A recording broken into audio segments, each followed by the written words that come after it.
Welcome to Unhealed Siblings, a series within Unfiltered, Unhealed, created for the siblings left behind. The ones carrying memories, questions, regrets, laughter, anger, and love that they never really had anywhere to go. If you're new here, this isn't a show about finding closure. It's not a show about getting over loss. It's about telling the truth about what happens after, what happens during, what happens when the funeral is over and everyone else seems to move on while you're still trying to figure out how to exist in a world without your brother or sister in it. The one person who was always assumed to be there from beginning to end. In our first episode, we talked about Mimi's brother Westley. Today, we're talking about three more brothers.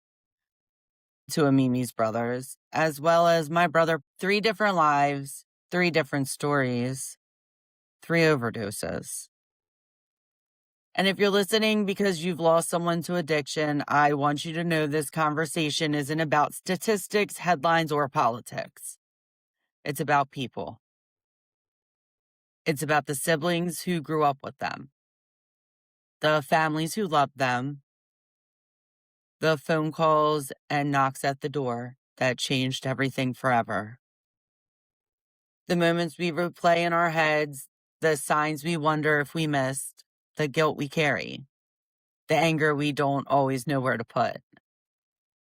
Addiction has a way of reducing people to the worst thing that ever happened to them. We're here to push back against that. Because before they were overdose victims, they were our brothers. They had favorite songs, inside jokes, bad habits, dreams, people they loved, and many people who loved them. Today, Mimi and I are talking about what it was like to lose our brothers, what grief looks like years later, and why these conversations matter. Not because we have the answers, but because silence has never saved anyone. So wherever you're listening from, whether you're grieving, supporting someone who is, struggling yourself, or simply trying to understand, thank you for being here.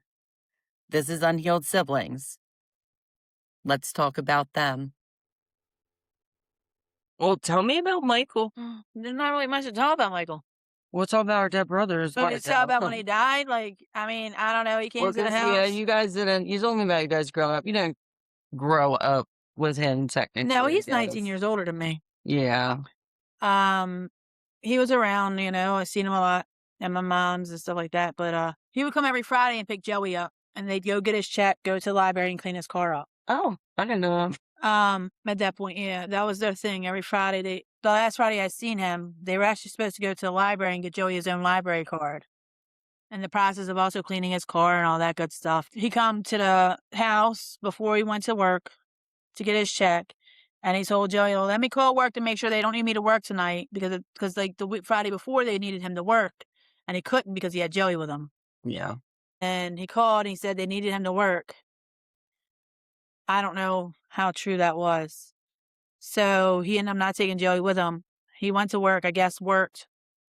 And then my brother got a knock on the door, I guess, the next day, because he lived with my brother, Steven, at the time. Yeah.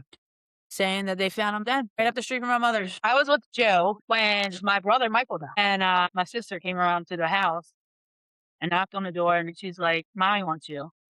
And I'm like, "All right, what's going on?" She's like, "Mommy wants you." And now, mind you, she's mentally challenged. Like, give me a minute.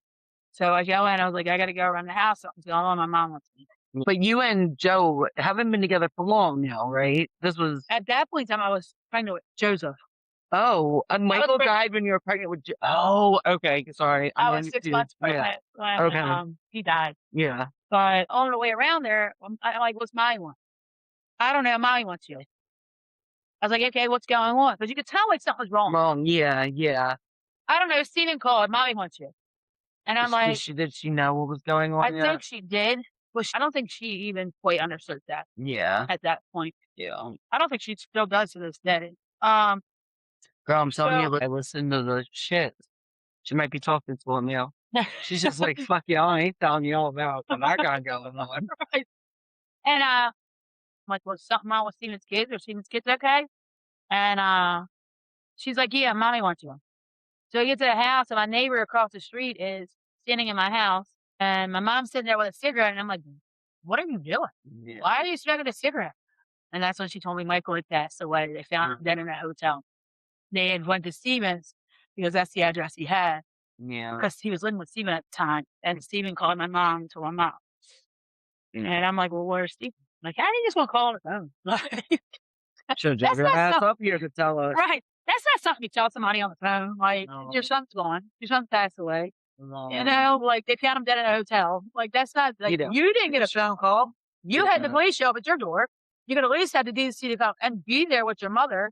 We told her that shit. Right. Like I feel like that's something you should have been there with your mom for. But him and I were together when he passed, and that was another shit show. He did give the funeral with me for him.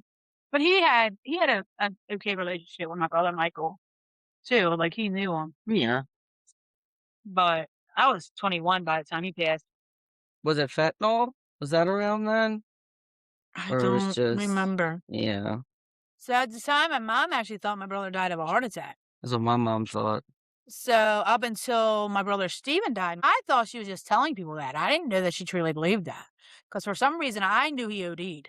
So I don't know if it was he died of a heart attack and because he done coke and it caused him to have a heart attack. Crack. I think he would have to smoke. So, but because I know drugs was in his system when he died. Yeah. When he was in a hotel room, he was probably partying. Well, he was at a party that night. Was there any evidence there was anybody with him in the hotel? Well, I believe there was, but I don't know. Yeah. There wasn't nobody when they found him. Yeah. Housekeeping people found him. And I'm pretty sure. When did he die? Because we have that Good Samaritan law. What year did he die in? 06. 2006. Yeah. Did Maryland have the Good Samaritan law in 2006? Ew. No. When did it start? 2015 is when it went into effect. That's so like you could call 911 if somebody overdosed Right, and you you're not wouldn't getting in face trouble. be a criminal. Even though just when I saved that guy over at the Boys and Girls Club was like a couple years ago, the cops were questioning me like I did something wrong. I felt like I did something wrong. I was lying to them. They're like, how do you know how to use Narcan? I was like, I saw a YouTube video. No, I just saw this shit. I'm like, yeah. I really didn't know how to use it. I tried. I don't know what to tell you. Just did it. Like common sense, Joe. I must have seen it though. Like I had to have, I would think. You know what I mean? No, it's common sense. It goes up the nose. Let's spray it up the nose. Yeah, I guess. I just knew what I was doing. I mean, it looked like, Right. I mean, looks like that. And then he was like, the cops like, why do you have Narcan in your car? I'm like, 'cause my brother overdosed. Why don't you have Narcan? like, why are you questioning me about I this? know, This it would have was been my crazy. question. Well, the like, first question is, how do you know her? It's like, I don't. Like, she actually had stopped my dad, and the kids were in the car, and I was driving Dunkin' Donuts, and I see this lady, like, screaming at my dad. right. And I drive by, and I was like, was that really my dad? I bust a U-turn, and I come back over, and she was my boyfriend. Something's wrong with my boyfriend, just from the look of her, unfortunately. I knew. I was like, I got Narcan in my car. Do you need Narcan? She was like, yeah. And then I left my car in the middle of the street. I grabbed the Narcan and I run with her down the parking lot. Out her breath. And you know what? It was 2 years expired. And it saved his life. Like, don't ever get rid of Narcan if you have any. I got to. You know, when I went to the hospital in West Virginia, when you go in the entrance, they have a whole stand there with Narcan in it. Good. Oh, damn. You got the prettiest Beautiful. one, I Thank think. you. Okay, so Steven overdosed too. I mean, no, tell us more about that. I have questions though about like how you'll handle this funeral. But go ahead. Can you tell us something about Steven? When I was home, taking a nap. Well, tell us about Steven. Like, he was your brother. Like, Well, they were all my brother. they were, yeah, I know. I mean, you can't take that from No, I'm not. I'm sorry. But, like, you guys had a But different Steven was my relationship. protector. Yeah. Actually, we were yeah. just talking about that earlier because I said it feels good to have a brother, you know, that'll fight anybody for you or, you know, beat anybody up and, you know, protect you or beat anybody up. I said, you know, I think that's why I am the way I am. I was like, because I knew you could do whatever, but I could promise you my brother is coming back to whoop your ass when you're done. Like, so I didn't care. Because I'm going to Well, tell that's you. the thing. Not only did you know that, it was like everybody knew that. Right. Like, Like, I didn't give a fuck. Fuck with me. Go ahead. But I'm telling you, you're gonna get your ass whooped when you're done. I might not be able to whoop your ass, but you gonna get it whooped. So, Yeah. like, we had a very good relationship. You know, he had his bad times. I mean, he's the reason I learned not to trust people at an early age, you know? He's the first person ever stole from me. Not so much as we had our bad times. There was just bad times that happened and, you know, whatever. But, like, I knew if I needed him, he'd be there. That's not who he was for everybody. I mean, he was that person for his family, but I don't know. I feel like we just had Was he like that with your sister? He'd be there. They didn't always get Well, how along. close were they in age? How close are they in age? Sherry were probably about 2-3 years apart.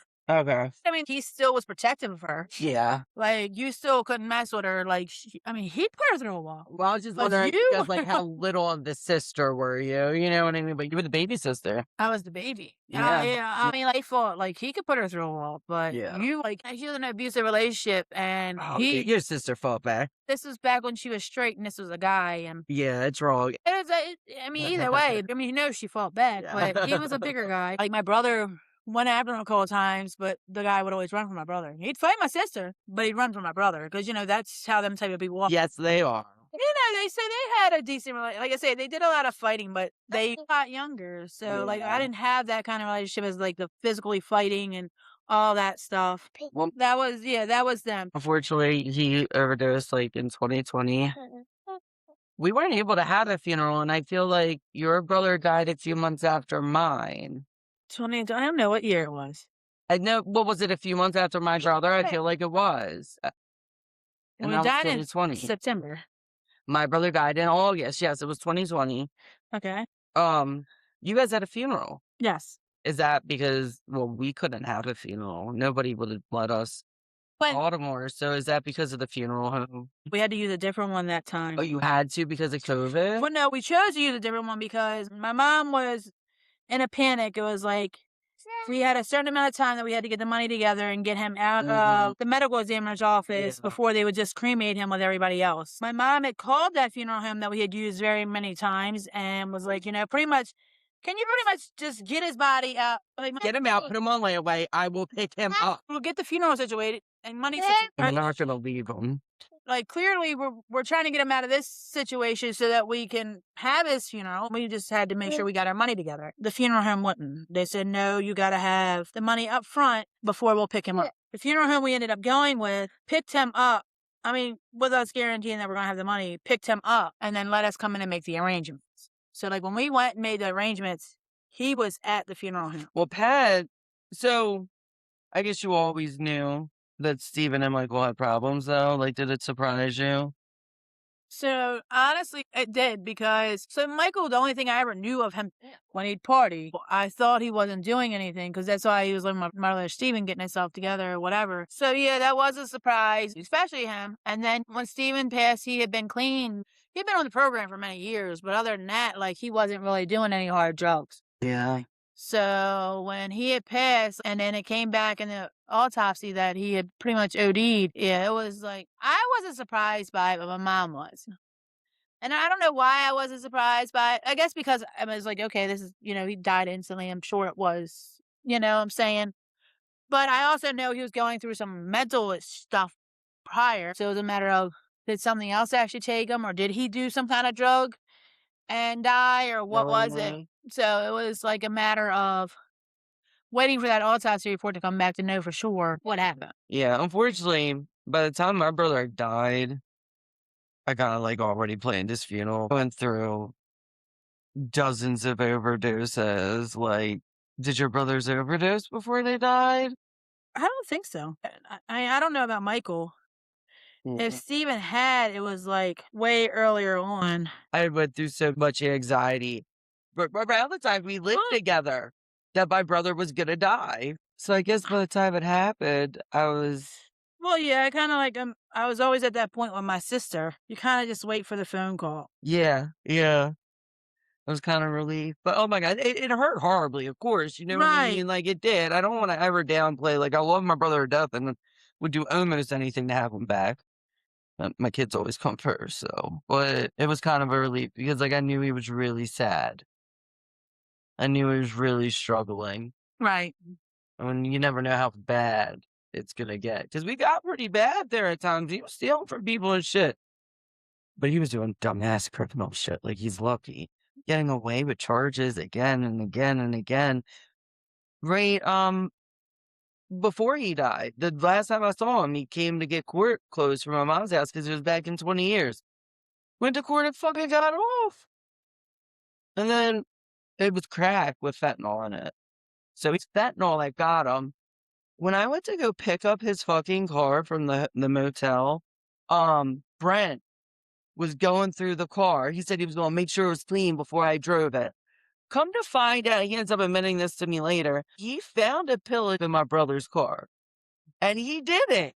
Do we not think that this is a dead man? And maybe we shouldn't do this? Right. Oh, and then he ended up dead a month later. But, like, they don't think. That's not it's them just a anymore. high. It's something, a parasite has taken over. You know what I mean? Like, I wouldn't even be mad at him, though. I couldn't. Because at that point, I'm just, you gotta accept what the fuck you see if you want to be around. Well, see, that's the thing with me, though. If they're on drugs, I choose not to. Yeah. I choose I've not. done I have to separate myself from them in I that did that situation. before. But then there was times, though, after my brother died where I didn't separate from them. Like, I brought Brent to Pat's celebration of life thing and stuff like that. That was the last time a lot of people saw him. You know, like, I totally understand because I've been there. I can't break my fucking heart. Well, celebration of life is a whole different story. It's not just like hanging out with them. Well, yeah, and I think we talked about that before. Everybody has a right to grieve. Yeah. Yeah, they do. And Everybody. I'm glad I took him. I mean, some people had some shit to say because Pat had overdosed, and I have somebody there that's clearly high. Well, everybody's always gonna have something But to I'm say, like, but who I are you? brought him. Shut up. Who are you to judge somebody else? Yeah, I Like, mean, people like to have something to say and speak on Yeah. other people. They And I do. mean, that's a lot of it is to speak on other people so that you're not paying attention to me in my life. Yeah. As we wrap up this episode, I want to thank Mimi for sharing her brothers with us again, Michael and Stephen. To my brother Pat, thank you for everything you have ever done and still do for us today. To you all, thank you for letting us say their names out loud. One of the hardest parts about sibling loss is realizing that the world keeps moving while a piece of your essence is gone forever. People stop asking about them. The stories stop getting told. Sometimes it feels like everyone else has forgotten, but siblings don't forget. We carry them into every birthday, every holiday, every major life event, and every ordinary Tuesday when something reminds us of them and suddenly they're right there again.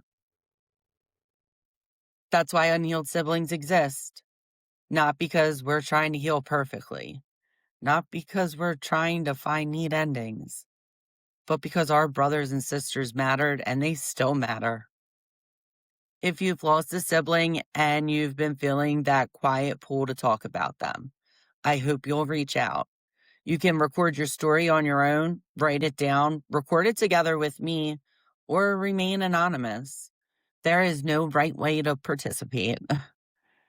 Just know there's a place for your story here, a place where your sibling is more than the worst day of their lives, a place where they're remembered as a whole person, and a place where you don't have to carry the weight of missing them completely alone. Until next time, still standing, still healing, still siblings.